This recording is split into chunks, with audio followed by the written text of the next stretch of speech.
how you kind of found your passion for writing and kind of honed your craft, and what the art of writing means to you, or even if comic books was something that was big in your life before you got into doing it. Man, I mean, that's a pretty good journey for me. Like, I don't think I realized like I wanted to be a writer until I was probably about 17.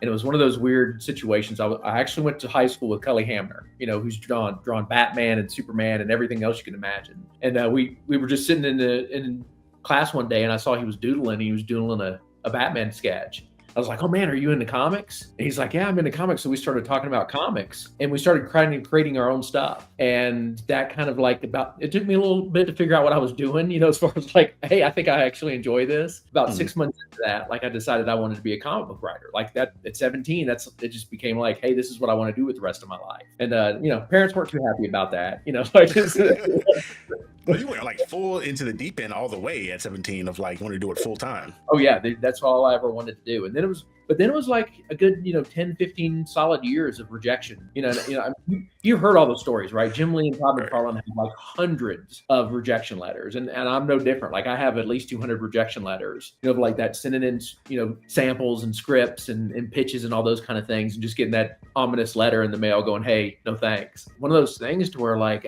it's all I ever wanted to do. And so like, even though I had 20 jobs on the way to becoming a writer, I practiced almost every night after I got off work.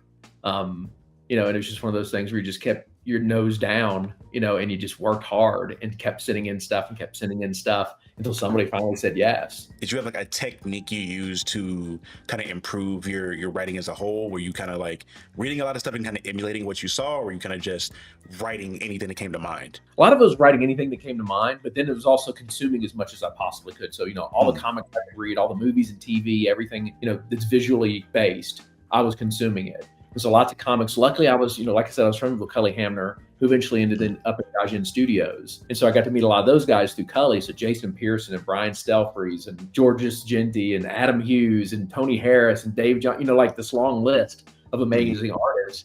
And so from my standpoint as a writer, I got to sit down with these guys and go, hey, tell me what's in a script that you do and don't like. Great. So they could like help feed me, as far as like, how should I write a script? And so that was instrumental. Like all those guys are fantastic to me and spent a lot of time like helping me figure out how to write a comic, and like what the ups and downs, from their perspective was. So yeah, then it was just like constantly consuming, constantly talking to those guys. And, I'd share scripts and get destroyed. Like I remember one time I shared one I had like a 10-page story I'd written for The Punisher.